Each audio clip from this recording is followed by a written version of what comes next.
Hey y'all, it's Orlando. Just want to let you know that the views and opinions expressed during this podcast episode are those of the co-hosts and guests and not their sponsoring institutions. Now, let's start the show.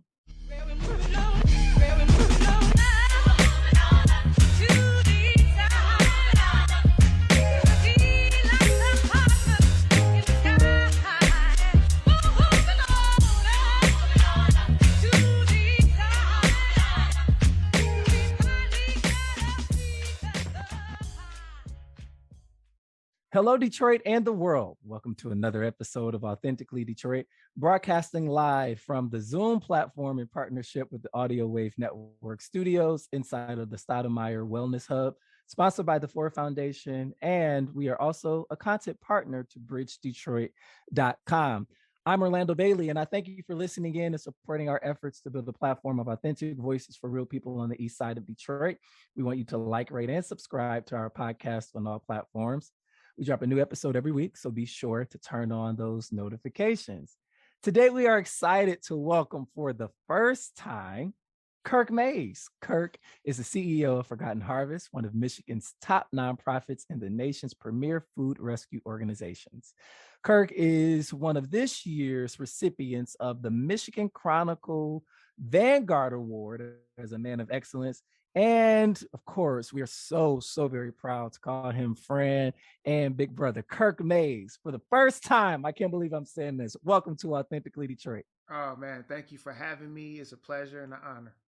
Man, I'm so excited to have you here. I want to let the listeners know that Donna is taking a much needed day off. She will be back with us next week, but everybody deserves a day off every now and then. So you will be rocking with just me and Kirk today, but I think we're in good hands. Kirk, it's a busy time and it's only the beginning of the year. We're recording on Tuesday night. For the longest time today, I thought today was Wednesday. So I don't know what my mind is doing or what's going on. How is the day finding you? You take every day in stride. You're doing better than me. You thought it was Wednesday. You one day closer to Friday than I am. But we just take it in stride, man. You do your best to try to plan your activities and your days and your stuff out in advance. So it's just another day. I follow my calendar. I know that's right. These calendars got us in the chokehold, man. Like one day I want to go rogue and just say F it. I don't cancel everything. I Well, wonder how that would go over. there's a huge positive to having a calendar, right? Yes. On a serious note, like, um, man, I'm gonna dive right into something esoteric, right? So if You if wouldn't be Kirk Mayes if you didn't. Go ahead. if I was to honestly um, tell someone to or give somebody advice on best ways to be productive in this context of being a manifester of your own destiny, right? You could do it as easy as doing something like sitting down one evening and writing out all your dreams and then prioritizing all the steps that it's going to take to actually accomplish each one of the big goals and all that. If you think about what the calendar's function is in our daily lives, it really is your task list by order of like what's coming next to accomplish your dreams and your aspirations for what you want for the future. So in many ways, when I think about how do I evolve, a manifestation of a dream or a goal that I have, I can look at my calendar. Like at this point, it's like, is that on my calendar? Is that conversation on my calendar? Does this exist somewhere in my notes, or is there a meeting about this? Or is there a time when that thing is supposed to happen? And at this point, like you said, the gift and the curse of it is like the calendar has a stranglehold on you, because for me it's almost like if it ain't on my calendar, It's it not don't real. exist. But You know what I'm one of the saying? things that you said, I think is powerful, especially, coming at it from a journalistic point of view. And you said writing it down, whether that's digitally or taking a piece of paper and writing it down and putting it on your calendar so that you can work toward manifesting it. Yeah. I wholeheartedly believe that it is the writing down of a thing that can proliferate all kind of changes in one's life Yeah. and the change that one wants to make in the world. I think that narrative, right? That the written word is literally that powerful, man. So like I'm with you. Yeah. I can get esoteric too, man. So Um, the written word, writing something down is definitely one of the more potent tools, but I would say the beginning of it is in the mind. Right. yeah, If you don't have a clear mind, if you don't have a mind that's awake to what the call is, and then what are the actual steps that need to actually, come after the initiating energy, which is the thought, at which writing it down makes it, manifest in a physical form in our world. And there's another energy that comes behind that. But I think the initiating piece is the thought, and right, and yeah, getting yourself in a place where you're thinking right, and then you can act on it. And I think, the writing piece is powerful, and it's a part of it. yeah. Especially, that the mental piece that you talk about. Like one of the things that I said, the intention that I set at the beginning of the year or at the end of last year was really to be in the space to have clear thinking so that I can break up with things that are falsely urgent, that I don't need to spend my energy on, that I don't need to attend to or even be a part of, that is presenting itself to my life and to my routine as urgent, right? Yeah, You can only get there with that mental, that clear mental. I yeah, love it, Kirk. yeah. They say most of the things people worry about is all in their mind. Yeah, So you got to figure out how to control it. I love it. Well, dang, and that just stemmed from how he's doing, y'all. So you already know that this is getting ready to be an amazing time. Listen, it is time for hot takes, where we run down some of the week's top headlines in the city of Detroit. First, I want to tell you about the 13th congressional primary race is heating up. So, because of redistricting, the current representative for the congressional District 13, is Congresswoman Rashida Tlaib. But because of redistricting, she is moving to District 12, which means that there would be an open seat in District 13 where no incumbent will be running. Rashida Tlaib would have been pretty hard to run against and beat, right? So since she's moved, there's this open seat.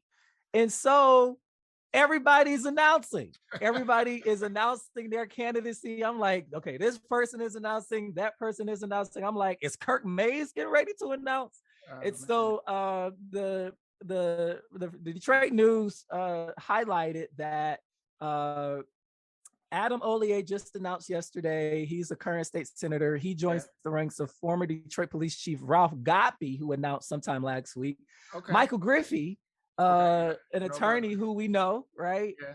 Yeah. And who heads external affairs for Detroit's Teach for America chapter, has announced State Rep Sri Tanadar.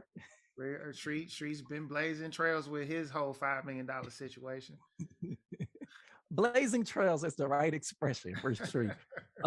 And Sherry Gay Danyogo, a member of the Detroit Yeah, Board of sure. Yeah. Education and a former state representative, has also announced she will run and plans to kick off her campaign next week. We should also note that two Republicans have thrown their hats in the ring. Okay. Hassan Meme and Artesia Bomer have joined the race for their party's August primary.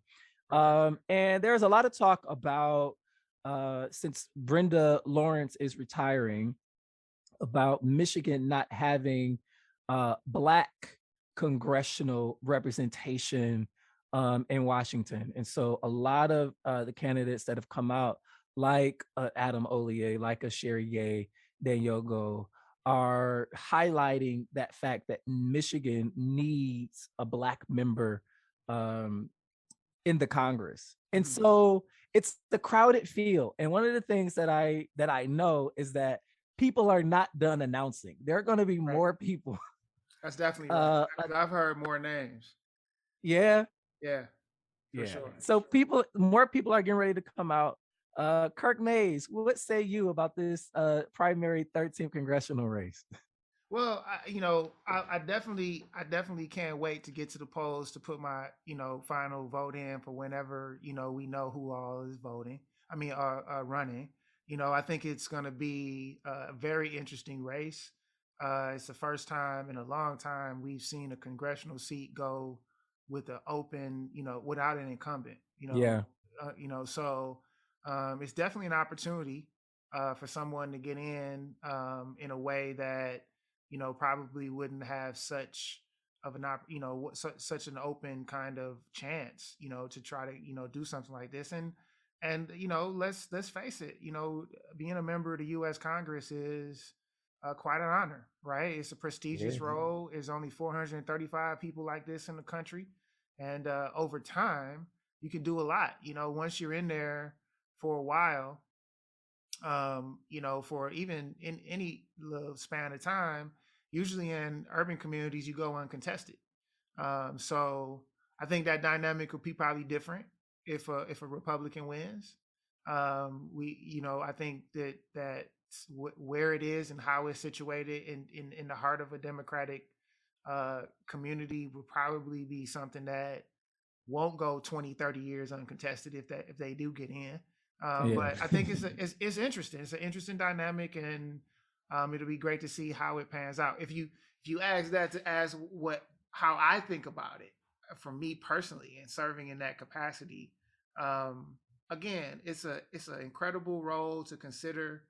To be a part of the U.S. government at that level, I think is a once in a lifetime chance in this form, and it's a thing that could, put somebody in the history books, quite honestly. Oh yeah, for sure. I mean, look at this community's affinity for John Conyers. This Yeah, is the seat that he exactly. held for so long.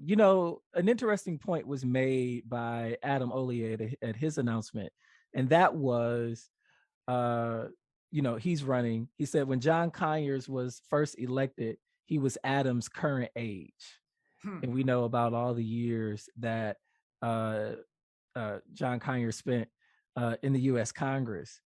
And so Adam is contending that, at this age, I'll have time to be just as effective, if not more effective than a John Conyers. He's like, I'm young enough, I'm hip enough. This is how we should be thinking about the seat.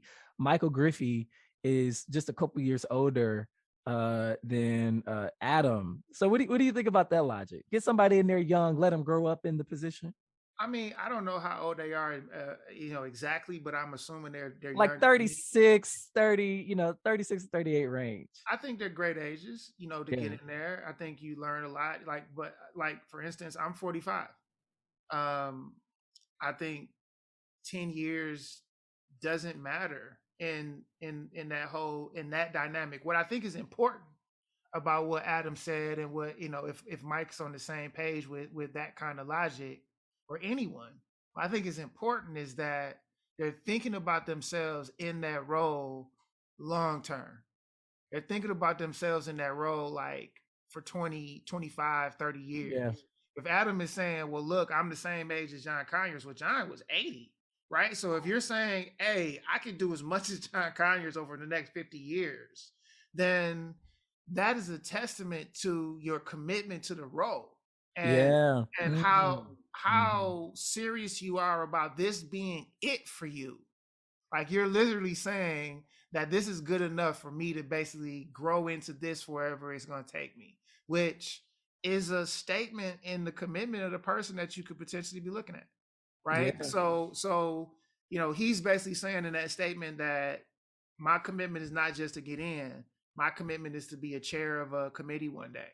My Yeah. commitment is to be in there and live through the change that inevitably come through time of everything we're going through, and be a part of whatever that means. So, I mean, I think that's powerful in and of itself. We don't just take it into the context of, hey, look at my runway because I'm young. I could give you more than somebody that's older.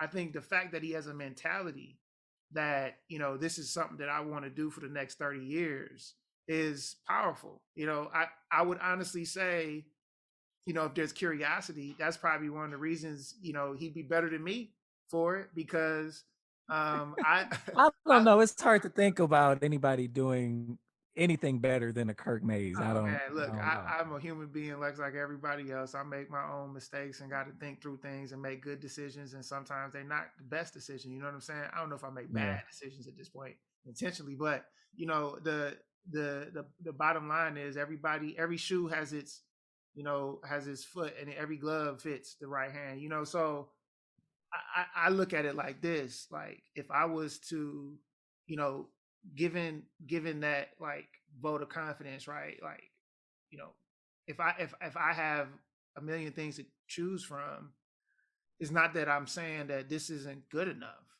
but Yeah. to pick something today and say this is what I'm gonna do for the next 30 years, I haven't completely made that, commitment Yeah, yet. I'm like, that's whoa, a what big else? What thing. else? What else is out there that I could actually, potentially help with a good person in that position without just like limiting my possibilities, For the for the next 30 years.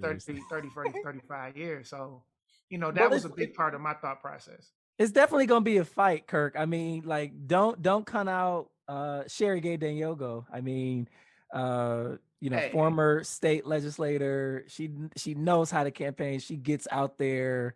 So I'm really interested to see how this will play out. I'm really interested to see who else will announce. and I think Uh, Sherry Gay can almost outwork almost anybody. I done seen Sherry Gay work, and she's passionate about her role as a service woman in our community. She gets out there and she's authentically like making connections with people because that's where her spirit is. that's Like half the battle right there.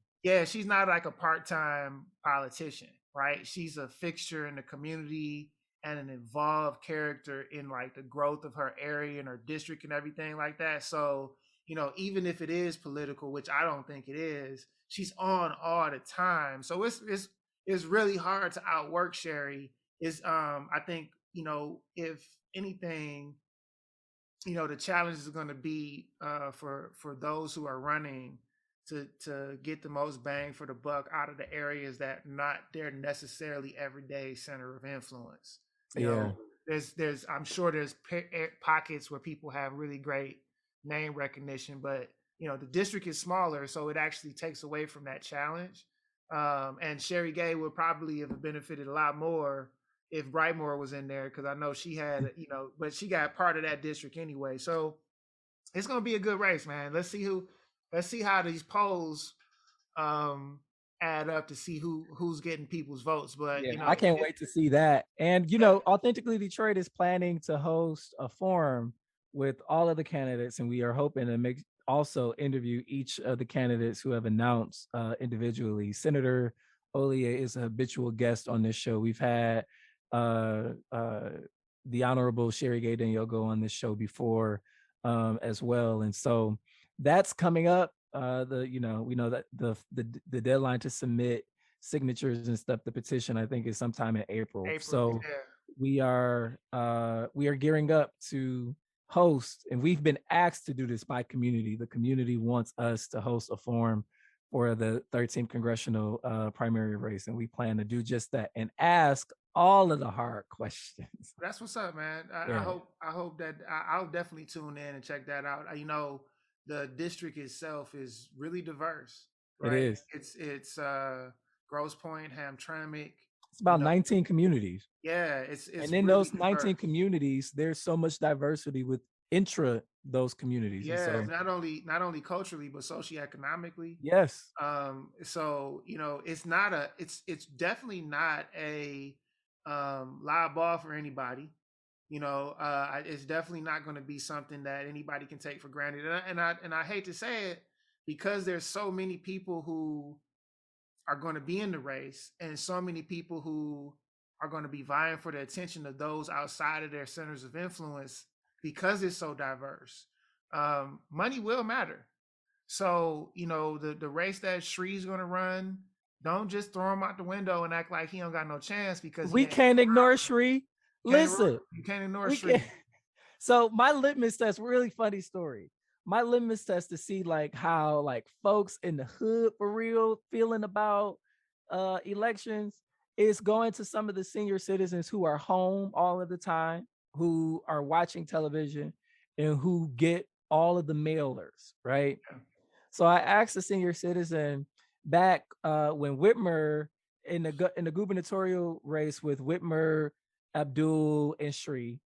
I don't know what was that, 18 or 17, something like that. Yeah. Uh, I asked a senior citizen in the community, like, who you vote for? She was like, Go Shree. Like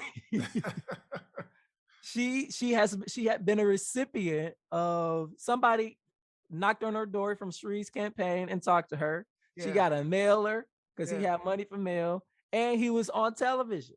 He had commercials, and right. so you can't count that out. So no, Shree's And just definitely not somebody you can ignore. I and just agree. because he's not the kind of face that we used to seeing at the neighborhood community meetings and stuff like that, don't get twisted on that either. Remember Hanson Clark. Anson Clark and And his look, Lincoln. let me tell you something. People loved Hanson. We People loved loved Hanson. Hanson on the East Yeah, Side, Kirk. What yeah, you for real. mean? So, when it's all said and done, the game will go to the best person who plays it. You know what I'm saying? The person who plays it best. So let's see how this happens, and don't just. All I would say in any competition, don't underestimate your opponent. That's what I would say to everybody. And I think there's a bunch of people who will do us well if they get a chance. But nobody should underestimate their opponent. So I pray for everyone who's in the race because I know it's going to be a stressful couple months. That's a nice button on that one. Let's go to the next one. Survey finds racial gaps in Detroit nonprofit leadership. What does that actually mean? So there's a survey called the Detroit Nonprofit Leadership Census that was produced by the Michigan Nonprofit Association. Shout out to Donna Murray Brown, who is on her way out of the leadership executive seat at MNA in partnership with Data Driven Detroit and some more partners throughout the city. And this survey started in February of 2021, and they've just now released the results. The results have been live, I think, since around the Christmas holiday. And they found that in the city where 78.3% of residents are Black, 65% of the city's nonprofits have executive directors who are Black, Indigenous, or are people of color. And 62% of those executive directors are the first people of color to have that leadership role in these organizations. Just a couple of more quick findings, Kirk, that I would love to hear your response to. And the survey looked at racial diversity and leadership roles at 200 organizations out of 1,500 that are operating in the city. So it found that when pursuing a nonprofit leadership role, Black women often face biases such as facing discrimination. The second finding, executive directors who work for organizations led by Black women bring in more young leaders than their white-led counterparts to take in their community efforts. Other findings include 4.9% of nonprofits surveyed with white leaders had no people of color on their boards. 1.6% of nonprofits with white leaders had a board with only people of color. 19.6% of white-led orgs had no staff members who are people of color. We're talking about in Detroit. Organizations with white leaders tended to have more people of color on their staff than on the board. And the survey also lays bare the revenue disparity that exists between white-led organizations and organizations led by people of color, particularly Black women. And so the survey found that organizations with leaders of color have assets between $471 and $1.8 million, while most of the white-led organizations have assets between $63,000 and $3.6 million. So this survey and the release of this nonprofit leadership census is meant to be an impetus for reflection, conversation, and change and movement, right? So the survey did not release any kind of recommendations as to how to remedy this issue. It did not release critical analysis as to why these disparities exist. I think we can sort of piece together why those disparities are the way that they are, but they are just releasing the data and for the public to do what we do with it and for the sector to do what it shall do with it. Kirk Mayes, as a leader of color in Metro Detroit, leading one of the foremost nonprofits in our state and in the nation, how do you react to these numbers that the nonprofit leadership census have published? Well, First and foremost, I would say, unfortunately, it's not surprising at all. Um, when you when you sit, at the tables, you can see clearly, what the disparities are. So, I'm glad that this survey was done. It brings to bear the reality, and it helps to quantify what the actual situation is. If you're asking the question, why do I think it's that way?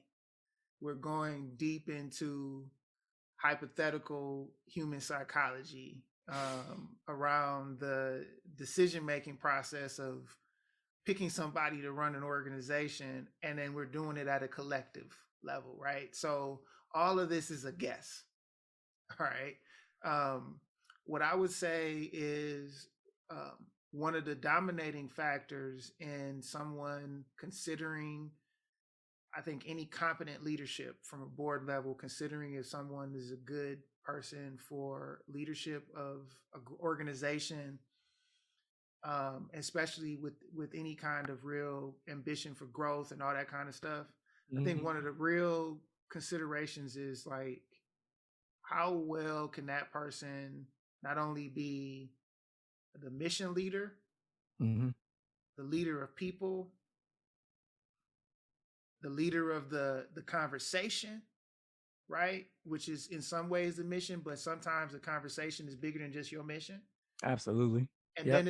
then it's the steward, but also the leader of the trust, uh, I would say, dynamic between, your audience, which is partly the people you serving, but then it's also partly the people who could potentially fund you, or your donor, your Your donor philanthropic, base. or Yeah. your public donors, right?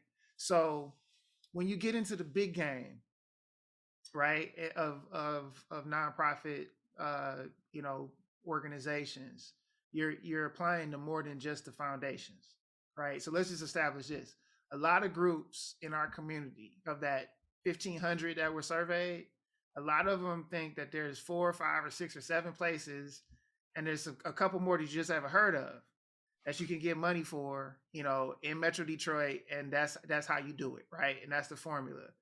And the reality is, like, for instance, like Forgotten Harvest, we have a donor list of 50,000. And this is not just like the names we prospect; these are the actual receipts that go out, right? So there's a bigger pool of names out there of people that we still solicit, and there's individual, there's corporate, there's the philanthropic, and there's all kinds of different, things that go on within that. With individuals, you have groups that might do something, or corporations that might do something on the side, and their employees might do something. you know uh if you can't, it's not about whether or not you have a Rolodex. That helps, right? Any competent business person Yeah. who's a known commodity, who's got a passion for community and express that interest, watch them end up in one of these leadership roles out of nowhere, right?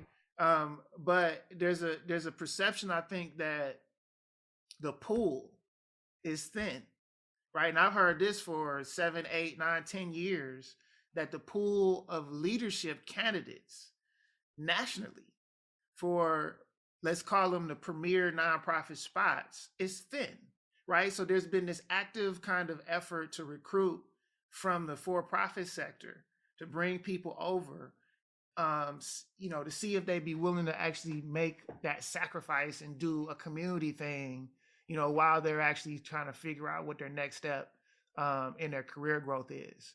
So I honestly believe that the reason why we don't see as many African Americans in general in some of the higher end leadership positions is because there's a perception of lack of dynamic sophistication, or whatever. That's just the truth of it, right? And even though it's not necessarily, it's not founded It's not founded. in many ways, the perception rules in a lot of these situations. So you tend to find leaders who don't want to install the wrong person, and they try to make a safe choice. You know what I mean? And Yeah. that safe choice may not be about background experience or even product. Sometimes it got to do with what they look like. So I think there's a lot of value decisions that's being made on who goes into what role, and you know, if you took a chance on some folks out here, they would show you different. I think one astounding example, not to say that this brother was in any way a surprise for us because we knew who he was, but I think a lot of the business world, and I know for a fact, a lot of the business world is pleasantly surprised by the job that Sean Wilson is doing over at Boys and Girls Club. Boys and Girls Club. He's kicking butt, right? Yeah. And I remember when that selection process was going down, right? Yeah. Like their board chair was the one that really was like, nah, this is my guy. This is who we're going to do. And he had to fight some of the other white leadership on that board to say, this is who I'm going to go with, and go through all this. Hiram Jackson. Hiram had to actually fight to fight for Sean. So credit to Hiram. Yeah. So having the confidence in Sean, and then credit for Sean to go in there and just doing him and kicking butt, and just being another example of, no, if you take the right chance on the right person, brothers and sisters can actually take some of these organizations to places that you could never go with a safe looking bet. Yeah, Right. So I was just on some interview. Kalisha Davis was interviewing Sean a couple of months ago, and I slipped into the Zoom, and what the man has been able to do is nothing short of amazing. But one of the other points that I would tease out from what it is that you're saying, is that it also matters the demographic makeup of that board of directors, because who is in the room that will and could advocate for you when you are not? yeah, Hiram was that guy, that's right? right. And so in the city of Detroit, beyond what that front facing who and what that front facing leader looks like, we also have to be very intentional about board structure and makeup to help sort of alleviate this perception that you talk about, that the black leadership and the black talent that we have in our city is not adept enough to take on some of these roles. I think that Yeah, was but one of the last campaigns that Marlowe had, yeah, right? yeah, but let me We got say this talent. though. I don't think that, in my opinion, I don't think you need to get rid of or replace some of the influential and caring and powerful and passionate, leaders that are on these boards now. Because the reason why some of these groups are doing, like, again, if you want to fundraise in Metro Detroit, you You need need to the right cross, people. yeah, you need to cross a lot of different communities. And the truth is, this, like, when you having that conversation, the the the black narrative is in the vehicle, but it's in the back seat when you're having a conversation about the mission, about what matters to the community, about making change in people's lives. Like, at this point, when I'm in front of a wealthy person advocating for the mission of the organization, I hope the last thing they see is a young black man talking to them. I hope they listen to somebody who's passionate and who can actually reason with their logic, but also get to their heart, so we can make a decision in alignment. We ain't got to be 100%, on the same page, but if I can demonstrate to you that we got the right mix of everything to make the impact that matters to you, and they'll cut the check, and then I'm on the hook and my team's on the hook to follow through, to make sure that they know that you can have confidence over here under this leadership. I think that what we need, honestly, are more Hirams, not less, not less of the white business folks that are on these boards. We need more people like Hiram that are in our business world, that are kind of hanging back and are not stepping up on some of these boards, because it's not just going to be somebody from the hood or just somebody who's a certain kind of face that's going to make the point in a way and have it respected in a way to keep the actual relationship lines and the contribution and the input and engagement at the same level. Hiram is a respected enough business leader that he can endure the trust and at least the ability to get a chance taken on somebody because of his stature in the community. We Absolutely. got many, many more We got many, many more people in our business world, in our African American community, that need to get at some of these tables, Yeah. because without their Stop saying influence, no. Make the time, y'all. Stop yeah, saying no. we need Make you. the time. We need you. Yeah, I we really love it. do. And that's exactly what the report was meant to do. Really serve as this impetus for a call to action and conversation. And I Yeah, think there's so much more for us to dive into as it relates to that. But I want to talk about you. I want to talk about Kirk Mayes. yeah, And this trajectory that you've been on. Kirk, you have been the executive director of the Brightmore Alliance. You've been on the jobs and economy team for the mayor's office. You are now the CEO of Forgotten Harvest.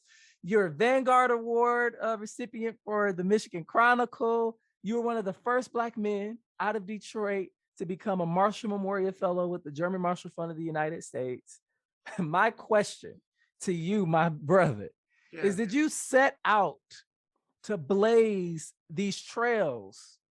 Like, is this something that you set out to say, I'm gonna blaze these trails and knock down these doors so the Orlandos of the world can walk through them? I wish I could say that I was that prophetic, brother. And what I will say though is, there is a little bit there of understanding when you walk through a door, you know, you might have been the first person, or that door was really hard to get through. There is a consciousness of do something so that the next person don't gotta like go through all that. And there's for a long time I had a chip on my shoulder around getting through the door and seeing some of us on the other end. Like, dog, didn't you hear me on the other side of the door? I Like, had what's that up? same chip. I You know had what I'm that saying? same So chip. Yes. so yeah, there has been a conscious piece of me being like, yo, always be available for our community or anybody who has anything that they want to get from me on about the journey or advice or anything like that. Is definitely my Achilles heel. But like, did I say, hey, this is what I'm about to do? No. When if to answer that question, when I said this is what I was about to do, what I said was I was just going to do everything I can to serve my community. That's it. Mm. And it was really from this point of view of, all right, I got a kid on the way. He's 20 years old now. But it was literally when he was on the way. And I was thinking to myself, who do I want him to see? Mm. When as he comes into his consciousness. And I knew I had confidence that I could do anything I put my mind to. So let's start there. There was a certain kind of like self-confidence that was there. I was like, okay, first of all, whatever I pick, whatever road I go down, I'm gonna win. Where did that come from? Where did that Uh, self-confidence come from? What feeds that? it probably came from just being that type of person growing up too. Like I was captain of my eighth grade basketball team, captain of the Kirk track Mayes, the team. athlete. I was Kirk Mayes, the I was jock. I was captain of my high school track team. I was the leader of this organization, this, that, any And project still that I one of the did. flyest brothers walking the streets of Detroit. Hey, so anytime I did anything, any organization, any effort that I did with my friends or whatever, we came out and it was like, dude, we were successful. We did You it. know? So yeah, So I felt like, precedent has fed that self-confidence. yeah, so I came out of it like, yo, everything we actually do and we actually do it seriously, we It win. works. So let's do this life thing, man. What we gonna pick, Let's right? win at And life. exactly. So it was like, okay, so if we just decide to get rich, we gonna get rich. So how we want to do that, or we decide to work for somebody corporation, that's what we're gonna do. And it boiled down to a real tough, a real serious conversation where I asked the question of my friends if we could do anything that. Okay, so the question was a bucket list question. It was, if tomorrow we woke up and our biggest problem was we had all the money in the bank we needed. We've been everywhere we wanted to go. We drove all the cars we wanted to drive. We went all the restaurants. We did everything. We have completed such a life that tomorrow we have nothing to do. We're going to be bored tomorrow. And we have options to do anything. So now, without any kind of thing pushing you what would you do tomorrow just because it's going to make you feel good for Feel good. free? Okay, for free. And the conversation went into just serving our community. At the time, the casinos were just coming, so like there wasn't even no pawn shops like that in Detroit. So we just had this conversation about where the city was going. The auto jobs were starting to transition. We knew that that was pretty much at the end of its time, and we could see, you know, that there was going to be a lot of new levels of pain and stress coming in the community. So ultimately, at that point in my life, I went in this deep moment of reflection, and it was like, you know, if I was going to do anything for the next, you know, 20 years, I really was like, I'm gonna be 35 one day, and You, and I'm knocking on the door. right, so I was like 20, I was like 24, so I was like Yeah. 22, 23 or something like that. I just got out of college, and it was like, yo, one day I'm gonna be 35, and whether I am something I want to be or I'm something I don't want to be, if I'm blessed, I'm still gonna be 35. So I might as well get serious about working on what I want to be, because I definitely don't want to be what I don't want to be. Oh So man. so Oh, it jeez. so it crystallized this kind of ability for me to get serious about the outcomes of this conversation, right? And when it came down to like, okay, me relying on my faith, me relying on like, I can't really come up with an answer for this. Let me ask my creator. Let me go back to like how I was taught. And it really got to like, use me for your will. Hmm. And what I got back from that was the greatest honor to any creator is to be a steward and honor his creation. Hmm. So I looked at people as the subject of service, not to people necessarily alone, That's to the creator. but to the creator. So I Yeah. kind of like submitted to this, down this path of like, yo, use me as your agent. You know, use me as your agent to do whatever. I could go sell my gifts, my talents, my interests, my abilities. I could go sell that to a corporation and go make money and make them money. But what if I join your team? What would you have me do?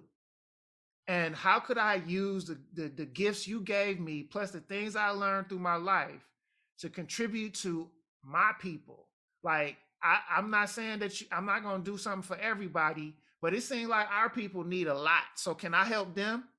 And I basically kind of just went off on, you know, a discovery. Where should I probably focus my attention? That's where this concept of village gardeners came from: educational, social, and Yeah. economic development. And over those years, man, my life has basically been an embodiment of like this character of the village gardener, like just to be really focused on this idea of improving our from an education point of view. Is really from like my perspective today, is more, it's really about consciousness.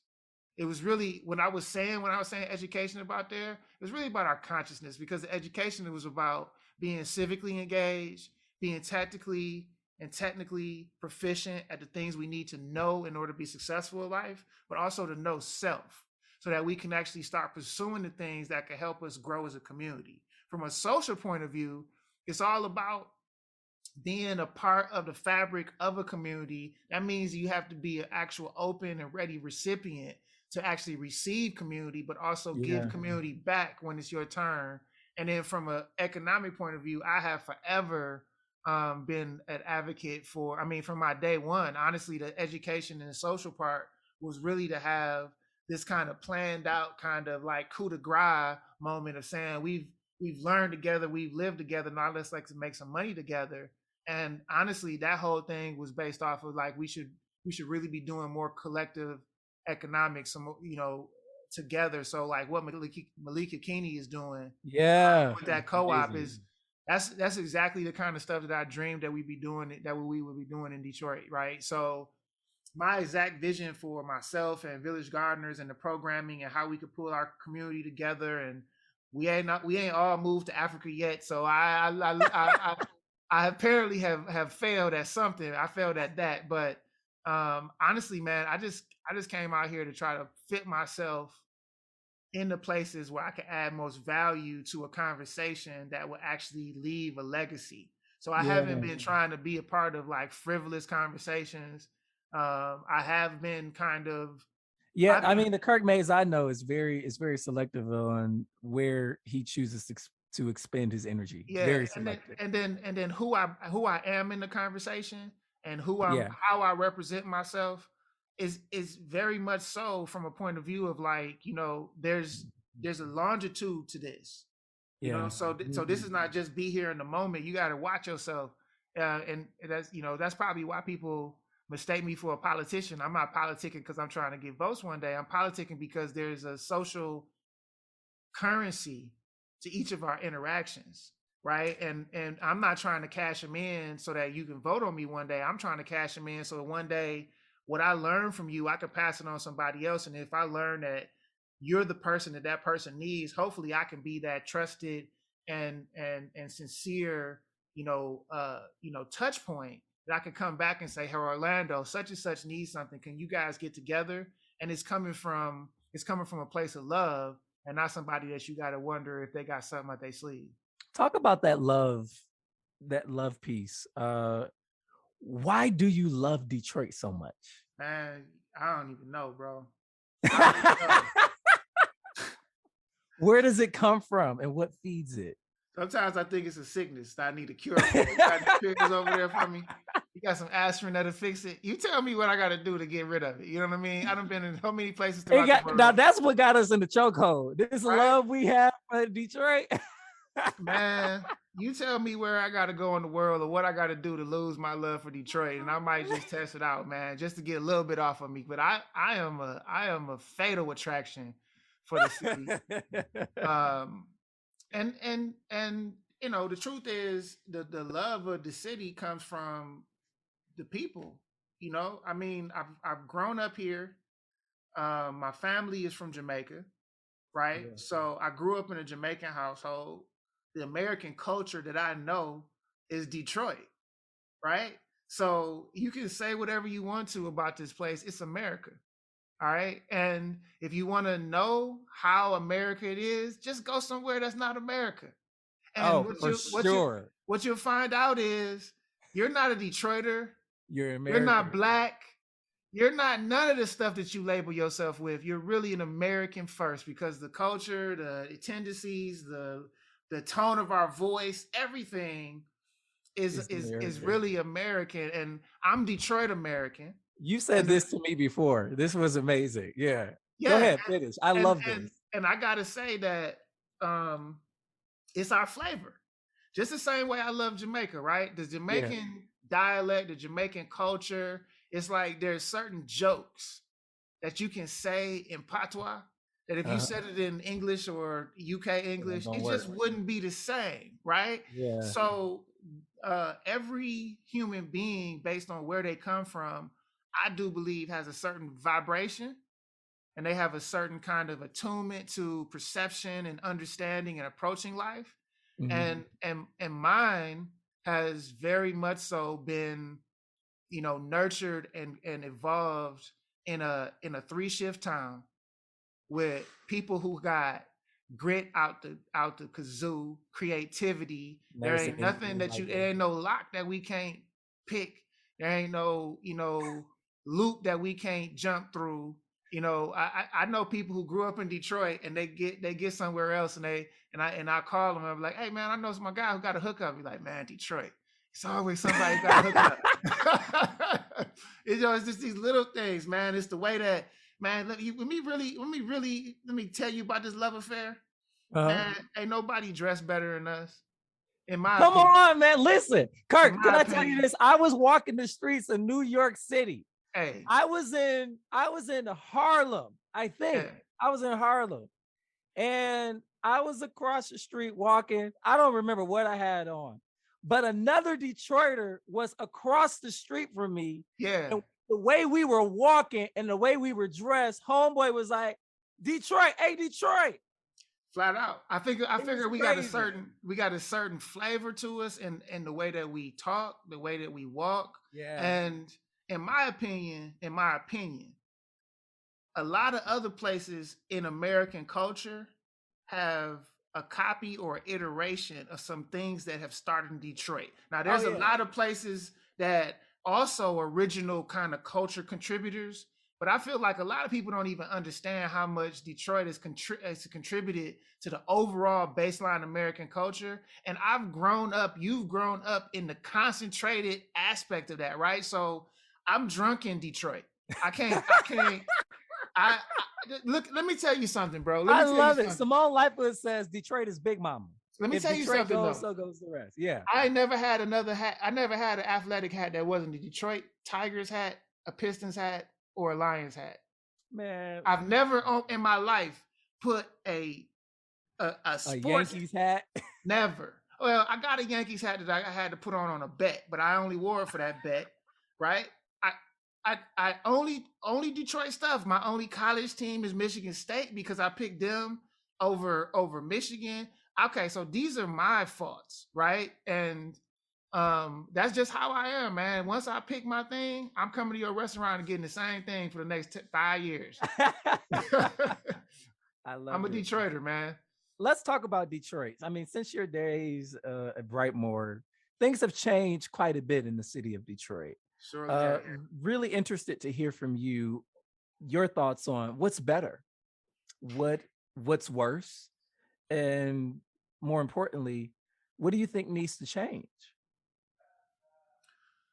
Uh, that could be loaded, but let me just say, definitely there's a lot of newness Mhm. to Detroit, right? Like my wife and I, Tamika, has been married now. We're going on 12 years. And Goals. First thank you, off, sir. y'all got to see them together if you ain't ever seen Kirk and Tamika. Thank you. Yeah. So what I can remember is when we were dating, she was living in New York and she didn't even move here until after the wedding, right? Like it was months after we were married that she actually moved to Detroit. She was resistant. She was like, I am not coming from New York to Detroit. Um, so one of the things that I remember in that period was like, man, she would get off the plane at like 11, 12 o'clock at night and there was nowhere to go. Like nowhere. Like downtown was a ghost town. There was literally a bunch of boys. It was gray. And like even the casino was closed at like, last call is like 1 o'clock, right? So she's coming into this, like she's leaving New York, the example, into Mhm. like Detroit, and we can't even go out and hang out at like 12 o'clock, 1 o'clock in the morning. And she was like, yo, this is a kind of a sleepy town. And I came from Indiana. I'm not trying to go backwards. And now when you look at it, I mean, even when it was time for us to pick our house, right? She was like, you know, I know what you're saying, but we might need to go somewhere in Southfield just so I can have a grocery store to go to. East side, baby. East You side through know? and through. And I was like, yo, let's check out Grandma Rosedale. Let's check out this. And she was just like, I was like, well, look, I got one up in my sleeve. Let's check out this place, Indian Village. We luckily found a place here. And so what has changed, right? Yeah. There's walkable amenities that we can go to, from restaurants to coffee shops. It allows for people to make connections in these spaces. The Meyer just opened up on Jefferson, not like Holiday Market or Harbortown Market, and a lot of these other places weren't there as well for all those years. Yep. But being able to create a situation of competition, but raise the level of quality up. I was in Brightmoor when the Whole Foods got planted, and then the Brightmoor Meyer, the Woodward Meyer, you go down Woodward now up to Campus Martius. And honestly, you got to say that once you get downtown, as you get into Midtown, you feel like, okay, for everybody on the outside looking in, all right, Detroit, I see what you're doing. I see where you're going. I see the progress.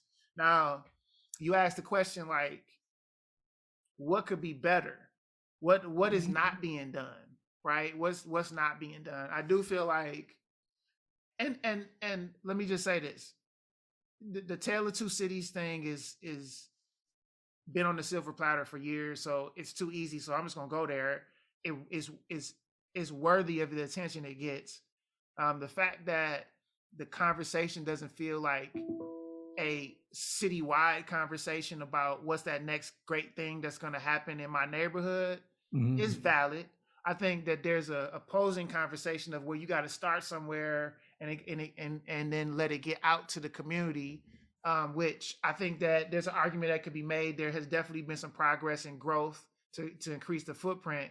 But the truth of the matter is, anywhere you go, anywhere in the world, and look at the tail of the tape of an economic development success story, this conversation of displacement and those who've been left behind is a part of every story, right? So what I think could be done better, or more effort can be done here in Detroit, is just like everywhere else, everything else. Like we can still be a bit more rambunctious to be the first ones to be like, just because everybody else did it that way doesn't mean that Detroit has to do it that way.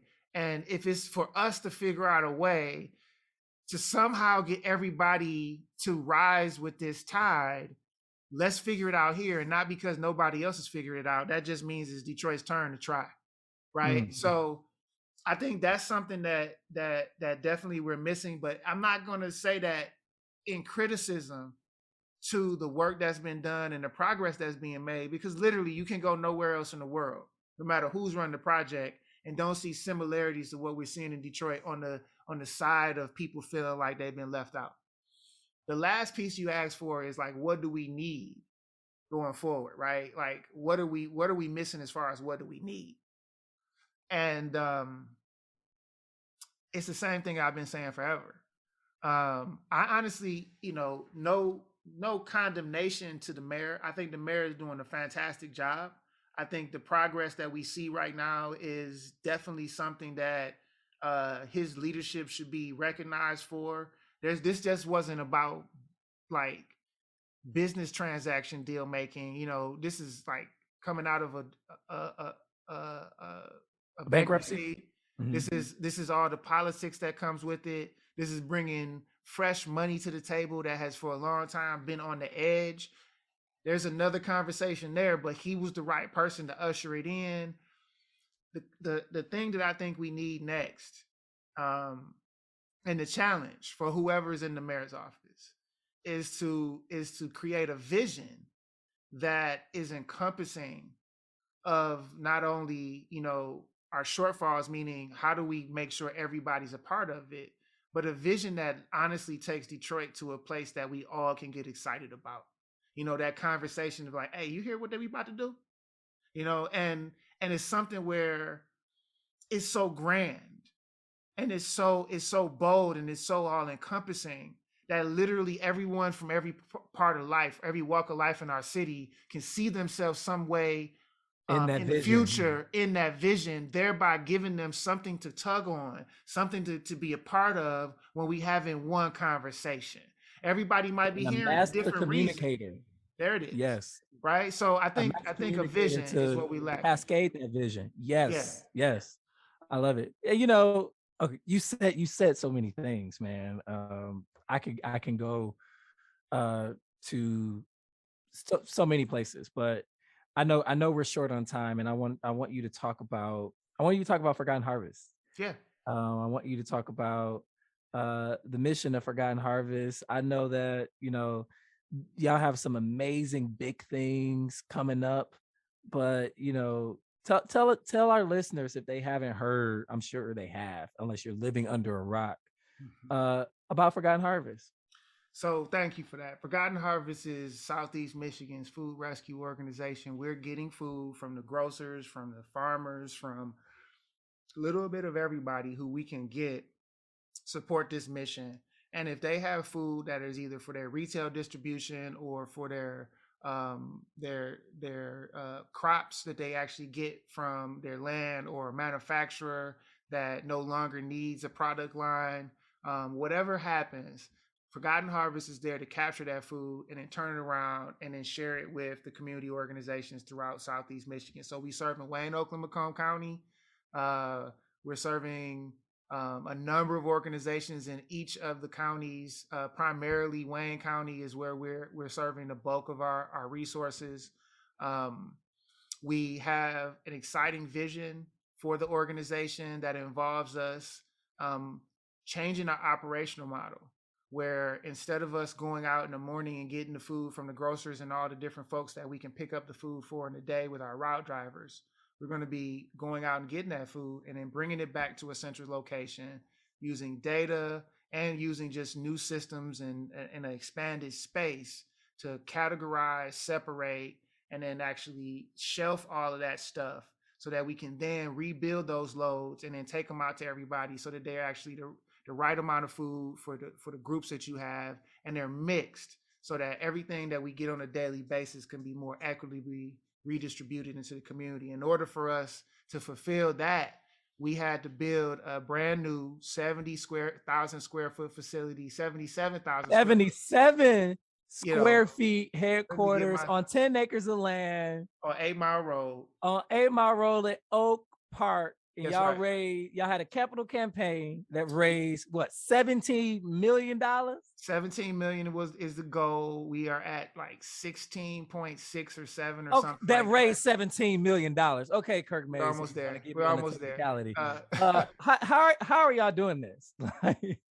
I mean, just day to day, man. You know, it's really back down to the thing that we talked about. You know, first it came from an idea and the expression of that vision, then bringing everybody on board, first internally, then getting the board to understand it, see it, and getting them to actually be on board with it, and then to actually put all the materials and the vision together and go out here and evangelize about it. But it's not just about a new space, but about a new capability for us to actually really address food insecurity and the systems around food insecurity in a different way. And along the way, we've been getting incredible support from the community. And then we got a huge gift from Mackenzie Scott for $25 million. So Yeah, Forgotten so talk Harvest about is that, because flush. that was to help curb what, pandemic hunger, the need that was exacerbated by the pandemic, or what happened with that? Tell us about that. Why did she give us the gift? Or what was the Why and how, purpose of the and gift? why and what was it for? Yeah. So man, so what's great about that gift is the card was like, Mr. Mays, I want to let you know that we're going to give you a gift for $25 million. And I was like, It what? was I call those Oprah calls. Like, what you say? Like, are you punking me? Who are you? It was a real conversation. And there's no handcuffs, unrestricted. And that's what I'm talking about. They said that they did enough research on my leadership, the organization's past, and they was like, we already know everything we want to know.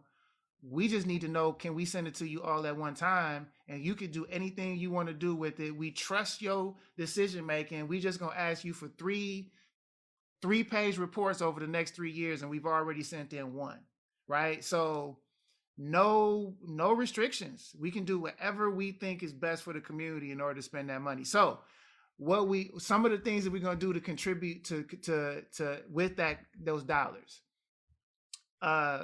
the capital campaign, just to be transparent, we only took like $2.8 million from the gift towards the campaign. So there's still money there. We have gotten a lot of support over the last couple of years because of the work we've been doing during COVID. So we already had a lot of cash. So we got the cash for that. So as we're looking at our future and we see a lot of possibilities, what we want to do is start to work on the challenges that have those lines so long, having people actually getting served in a way that sometimes they have to trade off their dignity for some commodities. Talk about that. Yes. And to improve access for people who can't necessarily get to one of the distribution locations that are only open through a small window of time and only have so much, capacity to serve a need that actually lasts a longer time. So there are working families that can't ever get to a pantry because a lot of pantries aren't open after 4 or 5 o'clock or 6, 7 o'clock in the evening, right? There's literally none. So if you got a working family that's trying to go get that food assistance, and there's a lot that still need food assistance, then the pantry distribution system is kind of not acclimated to them. So what we want to do, one of the things we want to do is actually take our facility we're moving out of on the Greenfield facility, which is 30,000 square feet. We're going to go into partnership with Gleaners. And I want to also bring some other social service partners together, maybe a medical partner, maybe somebody who could help with lights and bills, maybe somebody can help with mental health services, and then turn Greenfield into what we call a client choice pantry, which is a place where people can come in and actually like do more of a shopping thing for their food and pick what they want out of a selection of different things that are shelved in refrigerators. And they're going to be shopping just like an Aldi The or Gordon restoration of Food. dignity. I love and it. and when you check out, it's still free. You can leave with that food for free. We take data in there to make sure there's a continuous improvement process. And if there's things that you need in your life to address other issues in addition to hunger, there should be all these cubicles and offices we have in here. We want to fill those up with the right social service partners. So this could be a one-stop shop type deal. I want to see it open business hours, like 7 in the morning to 7 in the evening, so that the working family can get there, so the students can get there. And then I want to pay people. A lot of times you go to places and the people who are giving out the food outside of the church staff are people who are actually coming out of the line, and they might get a little bit extra so that they can actually get paid or compensated for doing that service. I want to actually turn this into a job so that people are getting a wage for serving the community. That should clean up a lot of the challenges we have. I'm seeing that as a pilot. We're putting our own money, our own resources into turning Greenfield into this example so that we could actually really make a case that we need about 10 of these throughout Southeast Michigan, so that the new way of getting served food from your emergency food providers, Gleaners, Forgotten Harvest, and whoever else in the game, could be something that could be cleaned up and really consolidated into something that would provide more dignity, more access, and more quality of food with choice for people we serve. And the second thing that the second big thing that we're going to be doing with these dollars that I want to speak to is we're creating a $5 million fund to give back to the community. So Forgotten Harvest is going to literally. Have you said this anywhere else? Are you breaking news right now? It's breaking news for everybody who's one of your listeners. I said it to people who I'm in meetings with in small form, and to some of the funders who are wondering what's going on. But from as far as a community-based announcement, this is probably the biggest platform I've made this announcement. Forgotten Harvest has an approved strategic plan as of September of 2021. And involved in that strategic plan, we are creating a $5 million fund to contribute to the growth and evolution of our distribution network. So we are going to create this facility in Greenfield and pilot it. But if we could get other groups to jump on and to start to switch over to something like that, or get us closer to something like that, we're going to have money to help contribute to that. And we'll give that out over the next 3 years. So Forgotten Harvest should be giving out like $1.5 or so million over the next 3 years. I'm in the process right now of pulling together a committee that will have board members from Forgotten Harvest on it, but I'm gonna also do some recruiting from some of our community agencies, and then some personalities and people who are doing good work in the community. I want to sit on that board as well, so we can have a selection committee to help us identify who are the best places to go to redistribute that $5 million. So those are two things. You heard it here first, folks. I don't think people really heard about that. Yeah. $5 million fund that Forgotten Harvest is creating that they're going to spend out over the next 3 years. Yes. Talk about hunger in a pandemic. What are you seeing? Well, I think, for the most part, the early days of the pandemic, without people understanding what COVID is, how it relates to you in your life, different degrees of, the impact of it, depending on who you are, where you come from, ways to mitigate it. I think we've just been dealing with a fear dynamic since day one. And I think the food shortage and the scarcity thinking around food is definitely something that was like headline in the fears people had. Right. So early on, it was crazy, right? Like the grocery store shelves were emptied. People were losing or being laid off from work. People weren't really sure about what their incomes were looking like. And, the dominant kids weren't going to school. I think the dominant question was like, what's going to happen if I can't figure out how to eat? And from our point of view, it was like, what's going to happen if we can't get people food? Right. Yeah. So we went into emergency mode maybe a week or so before everything hit. And, try to do our best to set ourselves up in the middle of this so that we could have the right connections with the food suppliers and be positioned in the right places in the community so that we could be a fluid pass through of available food for folks. And luckily we've been able to meet the call, but it's been a lot of folks who have been in need, and a lot of people are afraid.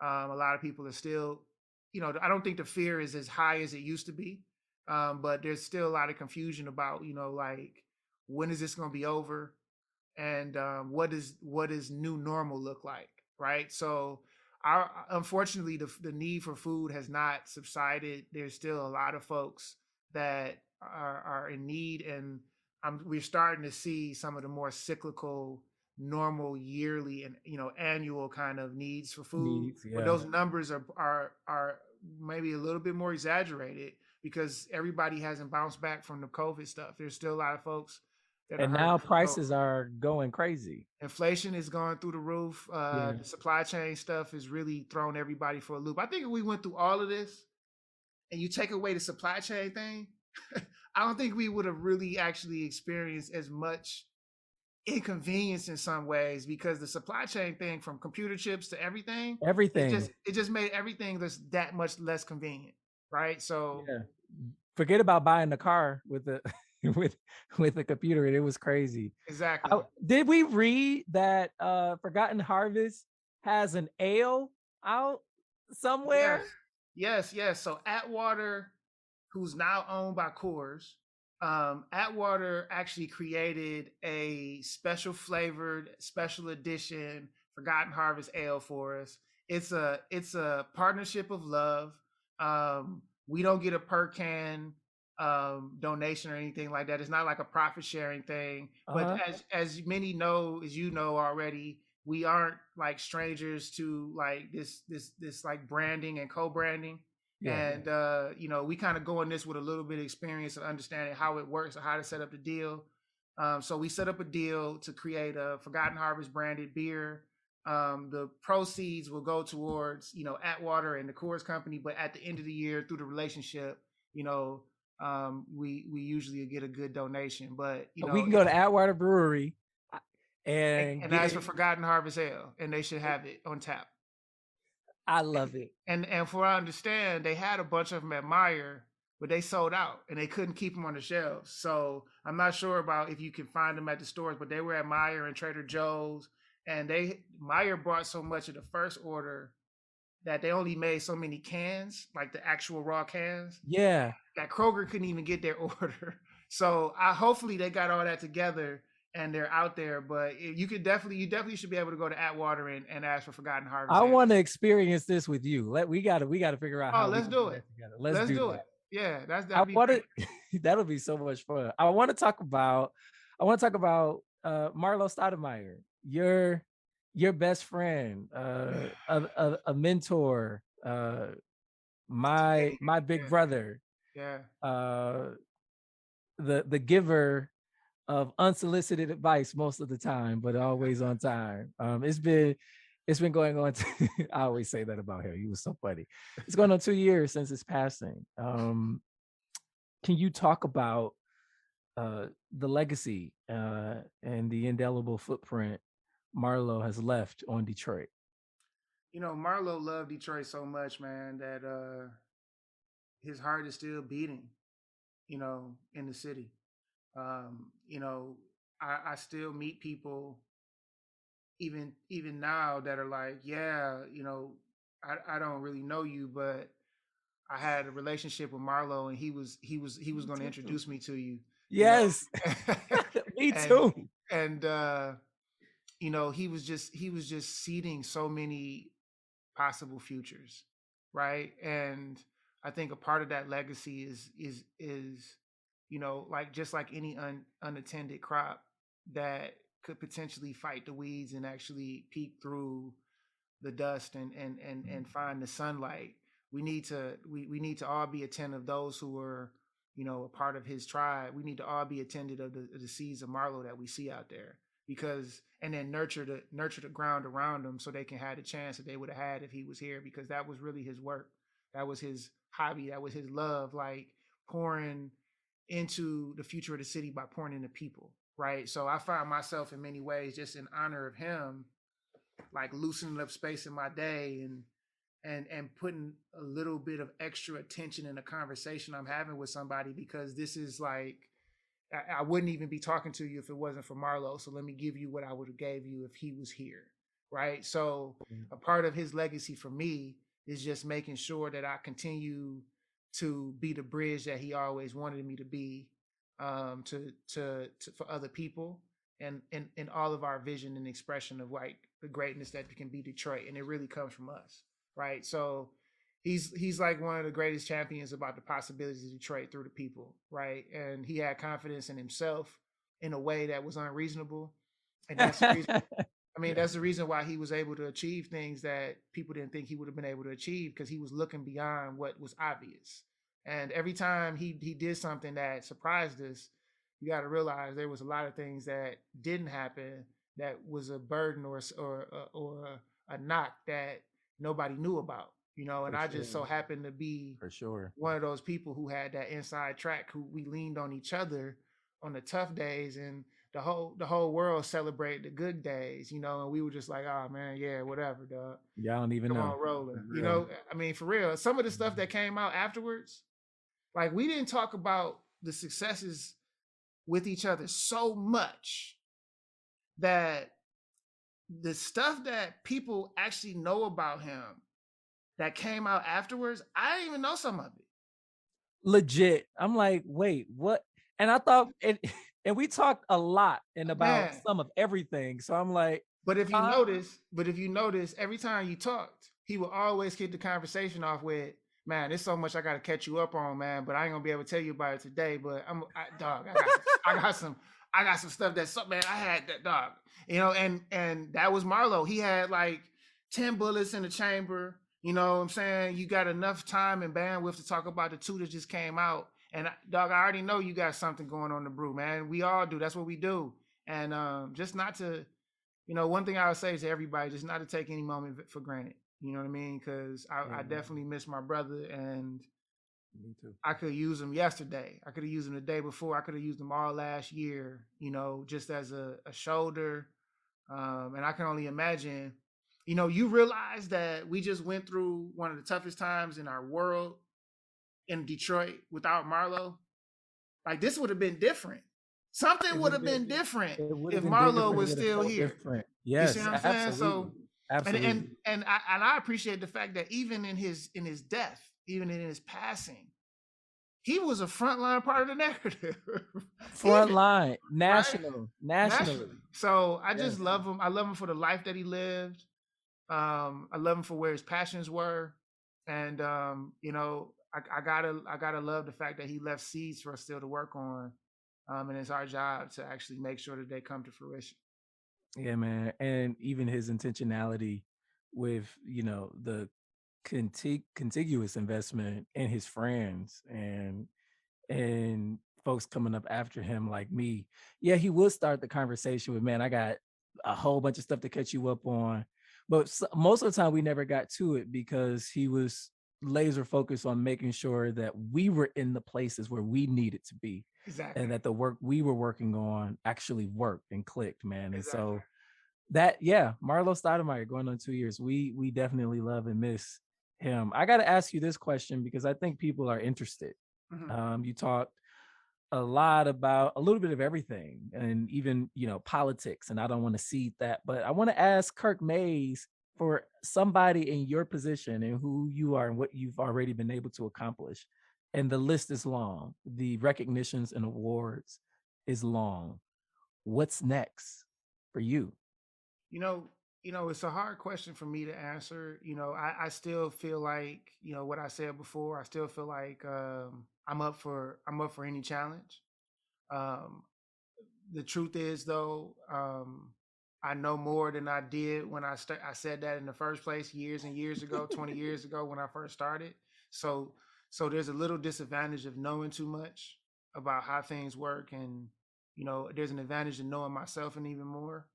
Um, I'm not going to say that if God gives me a long life that service in the form of politics may not be in it. I'm not going to cancel it out, but I just don't feel like it quenches some of the yearnings I have deep inside of me right now. The work I've been able to accomplish at Forgotten Harvest, and the service, and it's the honor of being the CEO of such a great place, and to actually help it grow to such a place of prominence. Like, we're at the top of many lists now, and I'm not going to be shy about the fact that I had a lot to do with that. So I feel like, um, you know, I still want to grow, right? And that doesn't give me many options from where I'm sitting if I think closed minded, right? So I'm not going to box myself in and say, hey, these are the things that I want to do next. But what I can tell you, and this is a conversation I had today, and after this, I want to follow up with you about that conversation, because I promised somebody's going to introduce you. Um, and it was with my professional coach, and we were Oh, talking. okay. Okay. Yeah. Yeah, we were talking about you know my attitude towards the future. And what I told him was, like, in last month, I do feel like I've come to a level of a realization of what I do need next. And it's not about what I'm doing, but it's more so about how. And for me, I think I need more independence, right? Like, it's been great serving at all the different levels I've served, and I bow my head all the way down in service and work, right? And I'm not one to, I know that I'm opinionated, and there's a lot of times there might be something that really is provocative that might come out my mouth, and What? it No. might get somebody like, what he say, but honestly, I see myself staying firmly within my lane. And if you get burnt by it, maybe you shouldn't be in my lane, because I am going to dominate my lane. But the question is, if I consistently for the rest of my life um, subjugate myself to a mission that isn't is that a mission that I'm being called to, or ascribed to, does that in any way prevent me from fully stretching my wings? So I am in a place right now where I'm contemplating, what does independence look like, right? And what is me being in a situation of sustainability, but also making as much impact as possible, because my DNA is still service. But what would it look like if I had service without handcuffs, right? And I'm not saying that anyway. I mean, Forgotten Harvest is a powerful platform. It's an amazing place of impact.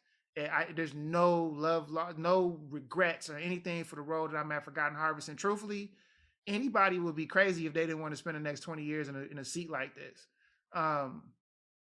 But for me, I still have this kind of like question of, what is a unchained me? What does it look like with resources to actually make an impact based off of a vision that I have on my own?